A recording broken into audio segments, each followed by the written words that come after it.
Un cordial saludo a los seguidores del Pensamiento al Aire. Hoy con un invitado muy importante, porque es un hombre que tiene que ver con lo que está ocurriendo en Colombia y sus posibles soluciones o con las implicaciones que tiene el conocimiento de él para lograr cambiar la situación de Colombia. Abogado y politólogo de Bogotá. Estudió en la Universidad del Rosario, pero fue edil, concejal, representante a la Cámara, senador de la República, hombre de cambio radical, pero también fue aspirante a la alcaldía de Bogotá, viceministro de Relaciones Laborales, alto consejero presidencial y ministro de las Tecnologías y de la Información durante varios años. Es un hombre con el que vamos a conversar de este país, clarito. Bienvenido, doctor David Luna. Doctor Antonio, muy buenos días, tardes, noches, para usted, para sus televidentes, seguidores. Un honor, un placer poder estar acá con usted. Hombre, después de toda esa historia que conté suya, me parece que es bueno decirle a la opinión que este es un hombre público desde sus inicios. Toda la vida ha hecho una carrera pública y política. ¿Cómo llegó a ella y por qué le nació servirle tanto a Colombia? Doctor Antonio, yo me siento muy orgulloso, muy honrado de poder decir, mirando a los ojos al que corresponda, que soy político de carrera, que soy político de oficio. Comencé mi vida pública desde el primer escalón de la democracia, como miembro de una junta de acción comunal, y poco a poco he ido escalando peldaño por peldaño. No me he brincado ninguno. Y creo que eso es fundamental porque gran parte del problema que tiene en estos momentos nuestro país es que las personas que toman las decisiones no conocen el Estado. La pregunta que hay que hacerle a sus seguidores es si se tienen que operar el corazón, ¿lo harían con un cardiólogo o con un odontólogo? Seguramente tomarían la decisión de hacerlo con un cardiólogo. En la política y en el Estado es exactamente lo mismo. Hay que buscar personas coherentes, consecuentes, serenas, serias, pero lo más importante, firmes en sus convicciones y con experiencia. Yo comencé la vida pública desde muy joven y he venido trasegando en ella con acierto, sin sanciones, sin investigaciones y lo más importante, siempre, independientemente el rédito político, respaldando y obviamente ratificando mis posiciones, también sin ego, porque en algunos casos uno se puede equivocar y puede replantear y retomar. De eso es que creo yo se trata el servicio público. Entiendo la política como el arte de servir, no como la actividad para servirse. Eso es muy claro. Yo creo que en el seguimiento que he hecho de su vida pública, lo que usted ha dicho es cierto. Un hombre que no tiene investigación ninguna, que ha trasegado por muchos aspectos de la vida nacional en cargos públicos y no tiene sanción ninguna. Ese es un ejemplo para todo el país. Mire usted que cuando llegamos a las elecciones de alcaldes, gobernadores, la mayoría de los candidatos tienen investigaciones y fuera de eso siguen manteniéndose en la campaña. Ese es un caos terrible en las elecciones colombianas. La gente indisciplinada, los que han robado el erario, siguen aspirando a servirle al país, pero para ellos, no para el beneficio común. ¿Eso es verdad o no, doctor Luna? Sí, totalmente de acuerdo. Yo creo que es igualmente responsable un elector que elige por una persona comprometida con delitos o con sanciones a una persona que quiera aspirar sabiendo que está. Acá la responsabilidad política debe ser de doble vía y el ciudadano en estos momentos de crisis, en estos momentos de riesgo para la institucionalidad, no se puede conformar diciendo que cumple con la democracia solo con votar. No, hay que exigir, hay que pedir rendición de cuentas, hay que hacerle seguimiento al gobierno, hay que hacerle seguimiento al cumplimiento de la ejecución presupuestal. El presidente Petro prometió un cambio y se ha quedado simplemente en discursos. El verdadero cambio es hacer, el verdadero cambio es ejecutar. Pero mire usted, perdimos los Juegos Panamericanos, estamos a puertas de un racionamiento eléctrico, estamos perdiendo el territorio por amarrarle las manos y los pies a nuestra fuerza pública. La inflación no cede, el desempleo y muchos sectores están en momentos críticos. Entonces, de ese tipo de temas hay que hablar. Esto no se trata de izquierda o de derecha o de filosofía, se trata de hacer y obviamente respetando los derechos de todos los ciudadanos, respetando los derechos de la oposición, respetando los derechos de quien piensa distinto. Pero los ciudadanos quieren que sus gobernantes les resuelvan los problemas, no que se los aumenten generando pugnas todos los días, obviamente promoviendo la tesis y la teoría del odio y obviamente polarizando. Hombre, mire que no lo dejo hablar de una manera seguida porque no lo puedo interrumpir. Lo que usted dice es absolutamente claro y ese ha sido el trasegar de los años que lleva el presidente Gustavo Petro como presidente de Colombia. Me preocupan dos temas iniciales. La reforma a la salud. ¿Qué va a pasar en el Senado de la República? Pues tristemente que el presidente Petro le está comprando la conciencia a la mayoría de los senadores. Yo particularmente la voy a votar negativa. Yo creo que esa reforma nos regresa 30 años en el tiempo al corrupto e ineficiente seguro social. Pero lo más complicado es que esa reforma va a poner la vida en riesgo de cientos de miles de pacientes que requieren tratamientos inmediatos y que la reforma obviamente deja en el aire. Esa es una reforma que lo que busca es convertirse en el apoyo político, por no decir politiquero y financiero, del pacto histórico. Esa es una reforma que lo que está buscando es acabar con lo más importante del sistema colombiano, que es la solidaridad. Si a mí Dios no lo quiera, me da hoy un cáncer, ese tratamiento cuesta, Antonio, entre 300 y 500 millones de pesos. Ni vendiendo la casa, el carro, uno logra conseguir esa plata. El sistema hoy lo subsidia. Ese principio de subsidio va a acabarlo la reforma del presidente Petro. Y la verdad es que todos estamos dormidos. Todos creemos que eso no nos va a afectar y nos va a afectar muy, pero muy duro. Yo, con la poca, mucha voz que tenga, pero sobre todo con firmeza, voy a explicar argumento por argumento en el Senado. Pero ¿sabe quién tiene la mayor responsabilidad? Quienes están viendo en estos momentos este Zoom, porque tienen que llamar a sus senadores por los que votaron, a exigirles que por favor no vendan sus conciencias a cambio de unos cuantos puestos o de unos cuantos contratos que Petro les está ofreciendo para votar esa reforma. Hombre, usted me deja muy preocupado con la compra de conciencias. Nosotros los colombianos tenemos fe en el Senado de la República.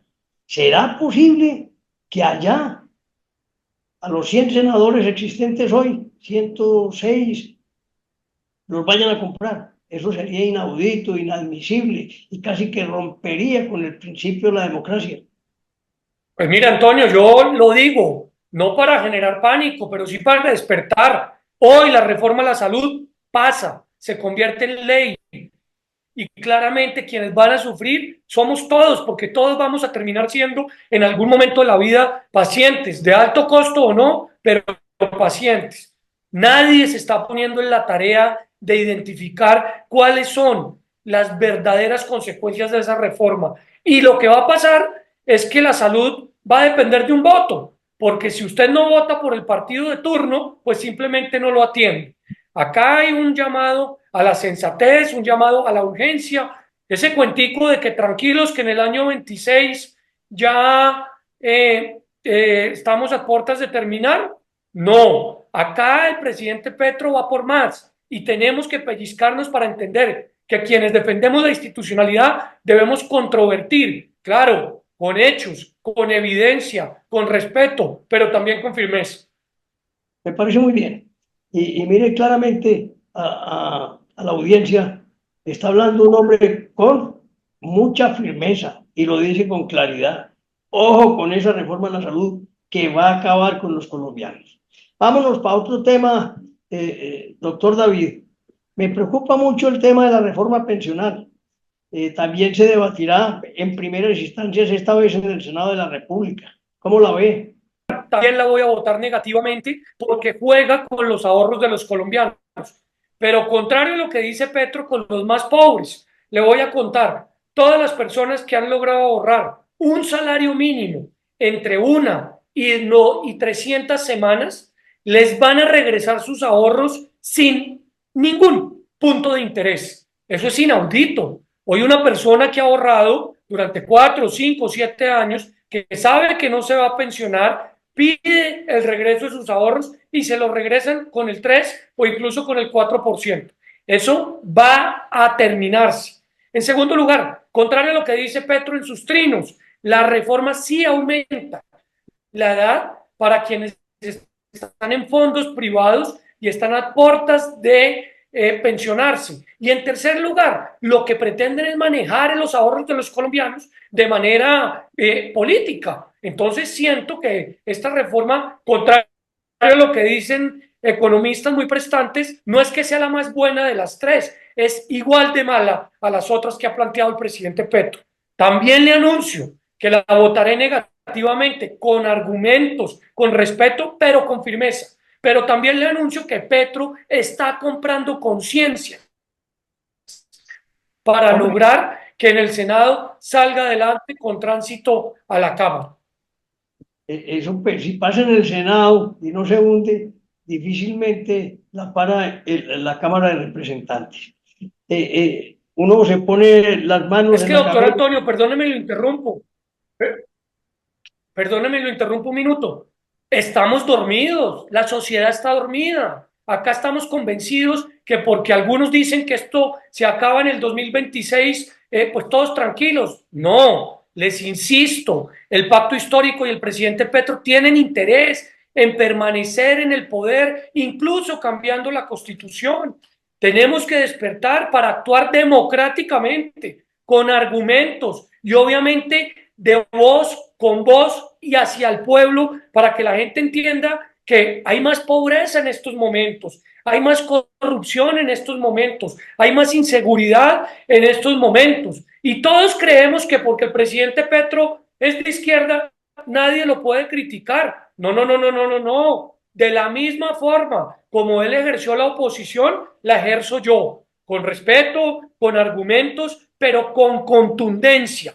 Porque Petro no puede seguir creyendo que cada vez que se le critica sale a decir que es que uno lo quiere tumbar. No, yo no quiero y yo creo que nadie quiere tumbar al presidente Petro, que termine su periodo constitucional, pero que comience a gobernar, porque nos está haciendo un daño terrible, por ejemplo, en materia de orden público, donde el secuestro regresó, el boleteo regresó, la criminalidad hace lo que quiere, y hoy el ELN se sienta con el gobierno y al día siguiente decreta paros armados en el departamento del Chocó. Hombre, eso es inaudito. Esos procesos de paz que ha iniciado, digamos que con buena intención, Gustavo Petro, han sido un fracaso, porque no tienen orden, no tienen planeación, no tienen estructura, no se sabe cuál es el paso a paso, ¿no?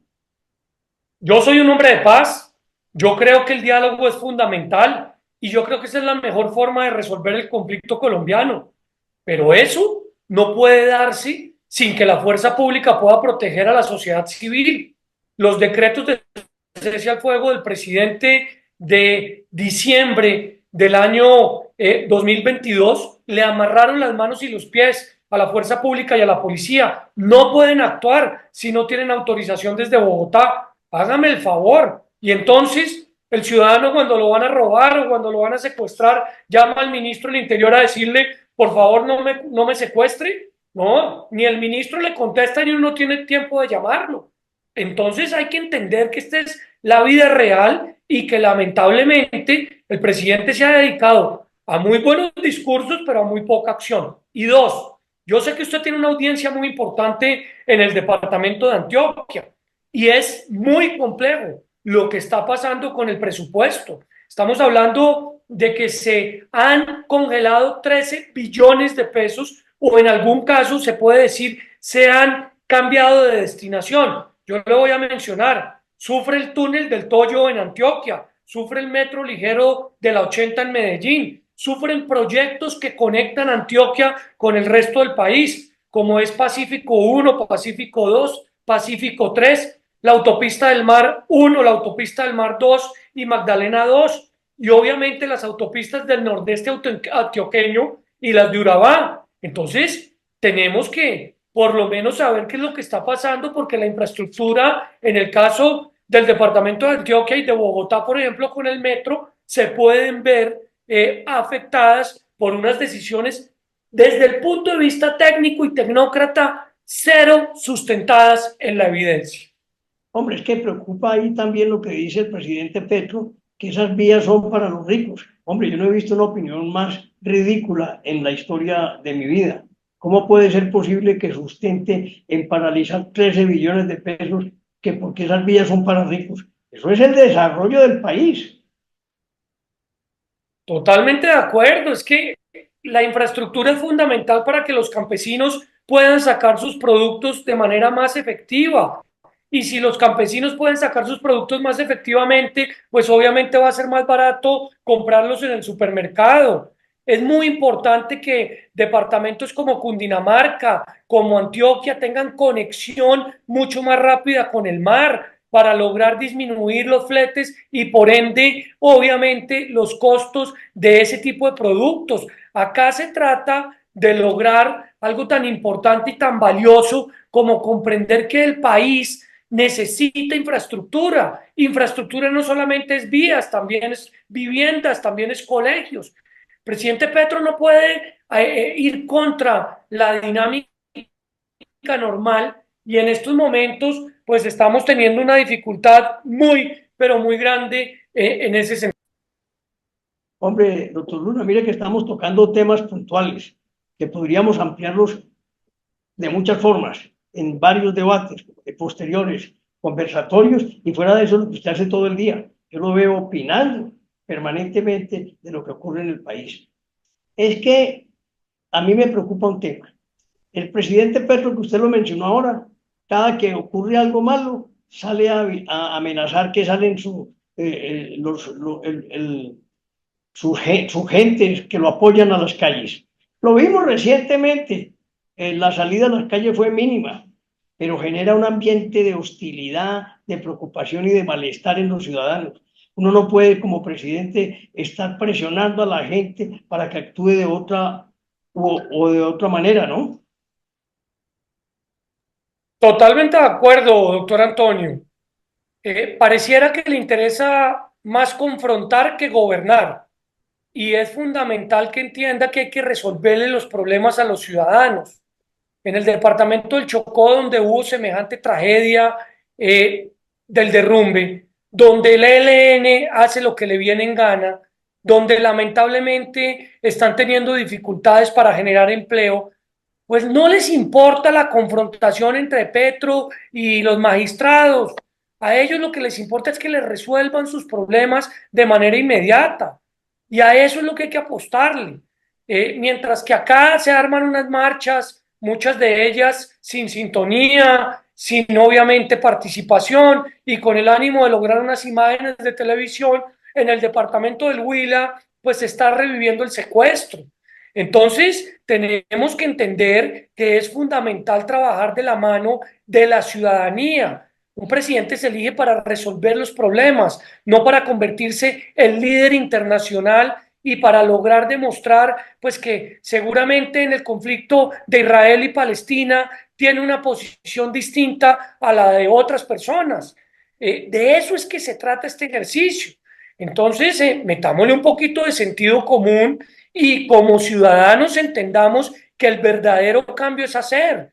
Es que lo que está pasando en los ministerios y en las direcciones respecto a las denuncias en materia de corrupción es muy grave. Y Petro prometió que iba a actuar transparentemente. Y lo que está pasando con el Congreso cuando se les compra la conciencia es muy grave. Y Petro prometió que iba a lograr algo tan importante como era una relación transparente. Y es que los abuelitos llevan 2 años esperando que el subsidio de Colombia Mayor pase de 80.000 a 300.000 pesos. Y eso es una firma y nada que les cumple. Y es que a los jóvenes del ICETEX les dijo que les iba a condonar las deudas y nada que les cumple. Entonces, menos carreta y más acción. Y acá vuelvo y repito, esto no se trata de derecha o de izquierda, esto no se trata de discurso en plaza pública o discurso en televisión, se trata de resolverle los problemas a los ciudadanos. Tres temitas, porque yo sé que usted tiene hoy algunas reuniones en el Congreso. Uno, Juegos Panamericanos y demás juegos que se han cancelado por culpa del presidente Petro. Mire, doctor Antonio, en política hay algo que se llama responsabilidad política. Todo acto tiene una consecuencia. Yo estuve sentado durante muchos años en una silla ministerial y si yo me equivocaba, pues obviamente eso tenía una consecuencia. Primero, un regaño del presidente. Segundo, una citación al Congreso. Y tercero, si era el caso, la renuncia. Los Juegos Panamericanos se perdieron, pero no solamente se perdieron casi 9.000 millones de pesos de los impuestos que sus seguidores pagan con mucho esfuerzo. Pero adicionalmente hicimos un oso mundial, nacional.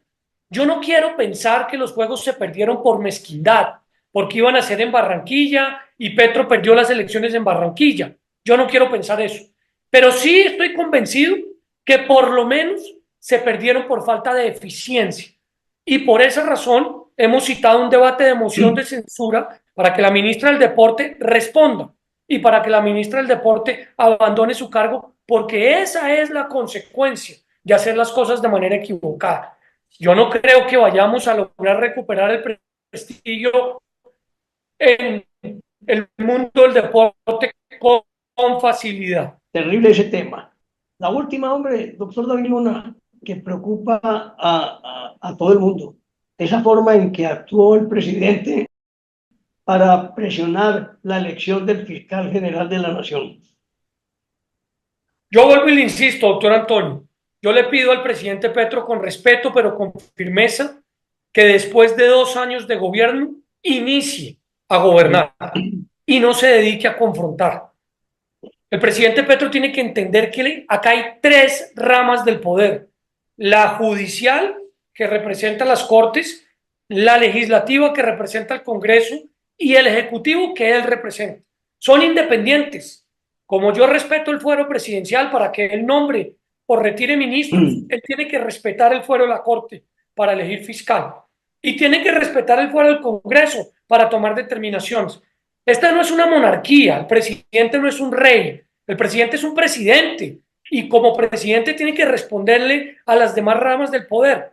Me parece que enfrentar a la Corte Suprema porque no eligió su terna o una persona de su terna en el momento que consideraba, pues es equivocado. Y él cree que como viene de la filosofía o del mundo de la izquierda, él tiene la capacidad de convocar las marchas que crea y que se puede y que se necesiten. Bueno, también hay otra gente que está hastiada, pero que respete la institucionalidad. Y creo que eso es lo que debe hacer el presidente Petro, respetar la institucionalidad. Casi se repite la historia de la toma del Palacio, donde esas rejas se dan ese día, estaríamos hablando de un absoluto caos en Colombia. Pero es que no se puede tolerar la violencia en ningún sentido. No se puede tolerar la violencia, venga de donde venga.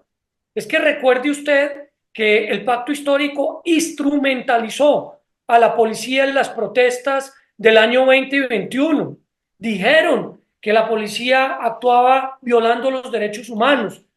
Y lo que hicieron hace unos días al pegarle con una piedra a un magistrado o pegarle con una mano a un periodista o tratar de romper una institución no es lo mismo. O sea, un poquito de coherencia, un poquito de sensatez, un poquito de inteligencia. Acá lo que se requiere es ser coherente respecto a las acciones. Hoy están gobernando, pero seguramente volverán a ser en algún momento de la vida oposición. Respeten la institucionalidad y ganen con los votos, ganen convenciendo a la ciudadanía, que es la que está preocupada porque no están resolviéndole los problemas en el gobierno. Doctor David Luna, cumpliendo el itinerario que teníamos, le voy a dar las gracias, pero sí quisiera que usted haga una invitación especial a los colombianos para que muestren el talante colombiano y defiendan la institucionalidad. Pues las gracias son para usted por invitarme, me siento muy honrado, muy agradecido. Y en segundo lugar, este sí es un mensaje muy contundente para todos quienes nos están viendo. Yo particularmente, como padre de familia, no voy a permitir que se roben la democracia, no voy a permitir que golpeen la institucionalidad. Y yo diariamente sé que estoy poniendo en peligro no solamente mi vida, sino la de mi familia. Bueno, lo propio le pido a quienes nos están escuchando. Todos los días hay que hacer política. Todos los días hay que contarle a los ciudadanos con los que uno se monta en el taxi, en el bus, con los que trabaja, cuál es el riesgo de una reforma pensional o laboral como la que está planteando el presidente Petro. ¿Y por qué la reforma a la salud? Lo único que busca es fortalecer una estructura política y no salvar de la enfermedad a quienes hoy la ostentan. Despertemos, por favor, que la situación es crítica, grave, pero que con respeto, sin gritos, con sensatez, podemos enfrentar. El pensamiento al aire le agradece pues este conversatorio y esperamos seguir conversando con usted. No, muchas gracias, doctor Antonio. Un abrazo muy especial para usted y para todos sus seguidores. Muchas gracias.